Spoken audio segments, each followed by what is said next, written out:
नमस्कार. जयशंकर माहेश्वरी यूट्यूब चॅनेलवरती तुमचे सर्वांचे सहर्ष स्वागत. आपला आजचा विषय आहे स्पोकन इंग्लिश मध्ये इम्प्रूव्ह डेली कन्व्हर्सेशन. तुम्ही जर चॅनेलवरती नवीन असाल तर प्लीज चॅनेलला लाईक आणि सबस्क्राईब अवश्य करा. चला तर मुलांनो, आज आपण पाहणार आहोत स्पोकन इंग्लिश मध्ये इम्प्रूव्ह डेली कन्व्हर्सेशन म्हणजे काय. तर रोज थोडी थोडी सेंटेन्स बोलून आपण इंग्लिश बोलायला कसं शिकायचं ते पाहूयात, किंवा तुमचे इंग्लिश सेंटेन्स कसे रोज वाढतील ते पाहूयात. चला, फर्स्ट नंबर, इथे बसू नको. इथे बसू नको. आज शक्यतो आपण ना हे करू नको ते करू नको जे आपण आपल्या मुलांना बोलतो ना ते सेंटेन्स पाहूयात. नको म्हणल्यावरती आपण काय बोलतो तर डोंट. बसू म्हणजे काय, बसण्याला इंग्लिश वर्ड काय येतं सीट. इथेला इंग्लिश वर्ड काय आहे हिअर. तर तेच तुम्ही इंग्लिश मध्ये कसं बोलाल, डोंट सीट हिअर. पहा, डोंट सीट हिअर. जर तुम्हाला याबद्दलचे इंग्लिश वर्ड बद्दल माहिती असेल, मराठी शब्दाचा इंग्लिश वर्ड काय आहे ते जर तुम्हाला माहिती असेल तर तुम्ही इझिली इंग्लिश सेंटेन्स कसं बोलाल ते आज आपण पाहूयात. तेच मी तुम्हाला बोललं तिथे बसू नको, तर काय म्हणणार तुम्ही, डोंट सीट दिअर. म्हणजे काय, हिअर म्हणजे इथे, दिअर म्हणजे तिथे. ओके. सेकंड नंबर सेंटेन्स पाहूयात. इकडे तिकडे थुंकू नको. आताच आपण पाहिलं इकडे तिकडेला काय तुम्ही इंग्लिश वर्ड वापराल, हिअर अँड दिअर. थुंकणे म्हणजे काय तर स्पीट. नकोला काय म्हणणार डोंट. तर तेच तुम्ही इंग्लिश सेंटेन्स कसं बोलाल, डोंट स्पीट हिअर अँड दिअर. काय बोलाल, डोंट स्पीट हिअर अँड दिअर. तुम्ही एकाच सेंटेन्स वरनं 4-5 सेंटेन्स कसे बोलू शकता ते पहा. आता तुम्ही मला इंग्लिश सेंटेन्स तयार करून पाठवा. आता मी तुम्हाला बोलते, तंबाखू खाऊन इकडे तिकडे थुंकू नको. तेच तुम्ही कसं इंग्लिश मध्ये बोलाल, फक्त आता मी काय ऍड केले याच्यामध्ये, तंबाखू खाऊन इकडे तिकडे थुंकू नको ते तर सांगितले. तर तंबाखूला काय म्हणतो इंग्लिश मध्ये आपण, टोबॅको. तर आता तेच तुम्ही इंग्लिश मध्ये सेंटेन्स तयार करून मला रिप्लाय करा कमेंट्स मध्ये. किंवा गुटखा खाऊन इकडे तिकडे थुंकू नको, किंवा आपण बोलतोच ना हे खाऊन इकडे तिकडे थुंकू नको, ते खाऊन इकडे तिकडे थुंकू नको. तर तुम्ही त्यावरती एक सेंटेन्स तयार करा आणि कमेंट्स मध्ये मला सेंड करा. तर थर्ड नंबर पाहूयात आपण, मला रागावू नको. पहा, मला रागावू नको. रागवणे याला काय वापरतो आपण इंग्लिश वर्ड तर स्कोल्ड. नको म्हणजे काय डोंट. मला काय म्हणणार आपण इंग्लिश वर्ड मध्ये, मी म्हणजे काय don't scold me. Don't scold मी. आता तेच पहा, आपण परत काय बोलतो, आपण आपल्या फ्रेंड सोबत बोलताना बोलतो की आज मला टीचर रागवली. तर तेच काय म्हणणार आपण, टीचर स्कोल्ड मी. टुडेज टीचर स्कोल्ड मी. आणि आता तुम्ही मला सेंटेन्स करून पाठवा, मम्मी मला रागवली किंवा पप्पा मला रागवले. आता तुम्हाला इंग्लिश वर्ड माहिती आहे, रागवण्याला काय म्हणतात तर स्कोल्ड. तर तुम्ही हे सेंटेन्स तयार करा आणि कमेंट्स मध्ये मला सेंड करा. फोर्थ नंबर आहे, सकाळी लवकर उठू नको. पहा, सकाळी लवकर उठू नको. नको म्हणलं की आपण येणार डोंट. लवकर म्हणजे काय अर्ली. सकाळी म्हणजे काय मॉर्निंग. तर तेच सेंटेन्स तुम्ही इंग्लिश मध्ये कसं बोलणार, don't get up early in the morning. Don't get up early in the morning. आता यामध्येच पहा, सकाळी लवकर उठ. हे काय बोललं मी, नको म्हणलेले सेंटेन्स. आता तुम्ही सांगा मला, सकाळी लवकर उठ. तर काय म्हणणार तुम्ही? तेच सेंटेन्स इंग्लिश मध्ये कसं तयार करणार? Get up early in the morning. Right ना? तर तुम्ही असे एक एक सेंटेन्स तयार करा आणि कमेंट्स मध्ये मला सेंड करा. पाहूयात तुमचं तरी इंग्लिश किती सुधारते. 5th नंबर पहा, इकडे येऊ नको. इकडे येऊ नको. आपण सहसा मुलांना बोलतो की तू किचन मध्ये येऊ नकोस. तर तेच इकडे येऊ नको म्हणल्यावरती आपण कसं इंग्लिश मध्ये कसं बोलणार? Don't come here.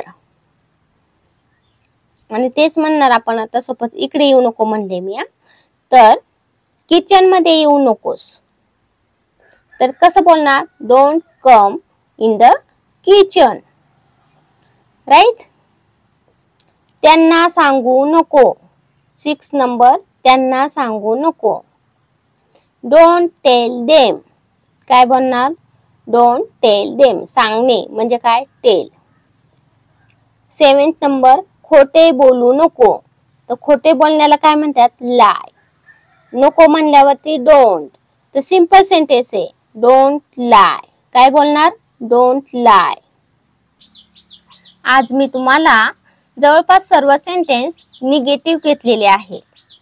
तर हेच तुम्ही निगेटिव्ह सेंटेन्स पॉझिटिव्ह मध्ये सुद्धा कसे बनवू शकता तेही मी तुम्हाला सांगत आहे. किंवा तुम्ही क्वेश्चन मार्क मध्ये हे सेंटेन्स कसे तयार कराल तेही पहा. म्हणजे एकाच सेंटेन्स वरनं तुमचे 4-5 सेंटेन्स तयार होतील. जर तुम्हाला शब्दांचे अर्थ माहिती असतील तर तुम्ही इझिली ते इंग्लिश सेंटेन्स बनवू शकता. आता 8 नंबर पाहूयात, हलू नको. आपण म्हणतो ना, मी अभ्यास करतोय मला हलू नको, मी हे करतोय मला हलू नकोस. तर काय म्हणणार त्याला? हलू नको. याला इंग्लिश शब्द काय आहे? Don't move. म्हणजे काय? Don't move. 9th नंबर, मला परत उत्तर देऊ नको. मला परत उत्तर देऊ नको. सहसा आपली मुलं आपल्याला काय करतात? आपण एक क्वेश्चन केला की त्याच्यावरती ते परत हे करत राहतात. परत परत परत परत ते उलट बोलत राहतात, वाद घालत राहतात. त्यावेळेस आपण त्यांना काय बोलणार? सिंपल मध्ये आपण काय म्हणणार? Don't argue. काय बोलणार? Don't argue. म्हणजे काय? तर मला परत उत्तर देऊ नको. 10th नंबर, पाय घासू नको. पाय घासू नको. तर तेच इंग्लिश मध्ये काय म्हणणार? Don't drag your feet. Don't drag your feet. 11th number, स्विचला टच करू नको. स्विचला टच करू नको. तेच इंग्लिश मध्ये काय बोलणार आपण? Don't touch the switch. पहा, त्या सेंटेन्स मध्ये भरपूर तुम्हाला आहे, त्यामुळे तुम्हाला जास्त कष्ट घेण्याची वेळ नाहीये. 12th नंबर, तोंड वाकडं करू नको. तोंड वाकडं करू नको. तेच तुम्ही इंग्लिश मध्ये काय बोलणार? Don't make face. Don't make face. 13 number, याला हरवू नको. हरवणे म्हणजे काय? तर loss. Don't loss it.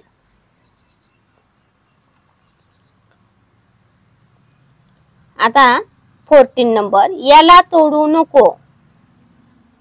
Don't break it. तोडणे याला काय शब्द आहे? तर ब्रेक.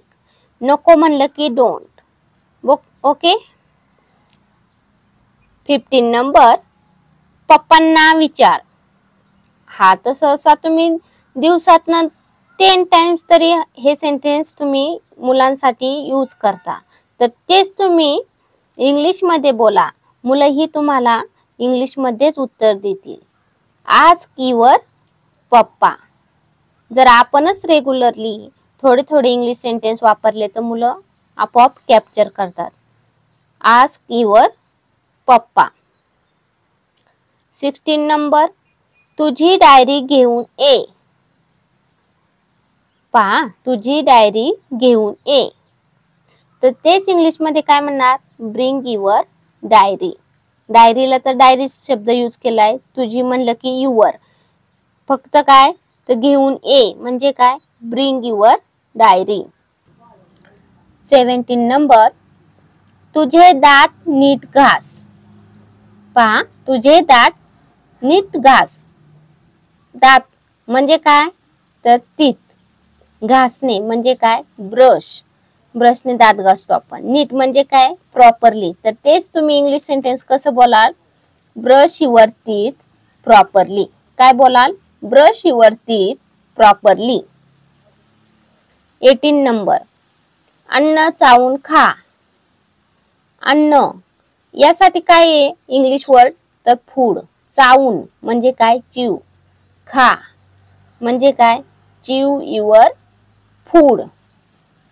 च्यू युअर फूड म्हणजे काय अन्न चावून खा. आता 19 नंबर, तुझे बूट घाल. पहा, तुझे बूट घाल तर कसं बोलणार इंग्लिश मध्ये, पुट ऑन युअर शूज. काय म्हणणार, पुट ऑन युअर शूज. तेच तुम्ही काय म्हणणार, तुझे बूट घालचे ऐवजी काय म्हणणार, तुझे सँडल घाल. तर काय म्हणणार तर पुट ऑन युअर सँडल.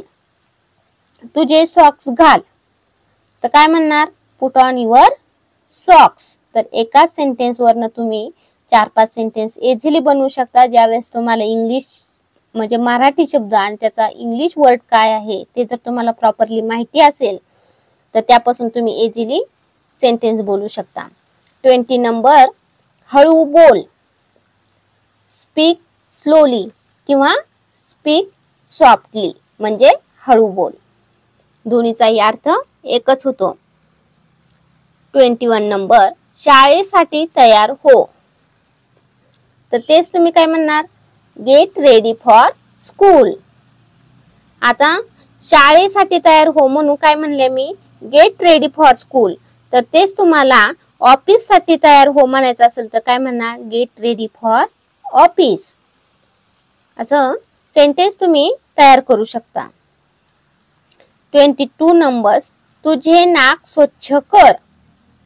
तुझे नाक स्वच्छ कर तर तेच तुम्ही काय म्हणणार इंग्लिश मध्ये, ब्लो युअर नोज. नाकाला नोज बोलतात, ब्लो युअर नोज. किंवा सिम्पली जर तुम्हाला ब्लो युअर नोज हे सेंटेन्स खूप अवघड वाटत असेल तर तुम्ही क्लीन युअर नोज असं देखील म्हणू शकता, क्लीन युअर नोज. 23 नंबर, कपडे बदल. कपड्यांसाठी काय इंग्लिश वर्ड आहे तर क्लोथ्स. बदल साठी काय आहे तर चेंज. तेच तुम्ही इंग्लिश मध्ये कसं बोलाल, चेंज युअर क्लोथ्स. काय बोलाल, चेंज युअर क्लोथ्स. 24 नंबर, काकांना बाय कर. तर इंग्लिश मध्ये कसं बोलाल, say good bye to uncle. Say good bye to uncle. 25 number, इकडे बघ. तर कसं बोलाल, लुक हिअर. बघण्यासाठी काय लुक आणि इकडे म्हणजे काय हिअर म्हणजेच लुक हिअर. थँक्यू. चला तर मुलांनो, तुम्हाला माझा आजचा व्हिडिओ कसा वाटला ते तुम्ही कमेंट्स मध्ये नक्की कळवा व माझ्या चॅनेलला लाईक आणि सबस्क्राईब अवश्य करा व शेजारील बेल आयकॉन वरती क्लिक करा म्हणजे तुम्हाला माझ्या नवीन व्हिडिओचे नोटिफिकेशन मिळत राहील. थँक्यू. भेटूयात नवीन व्हिडिओ मध्ये.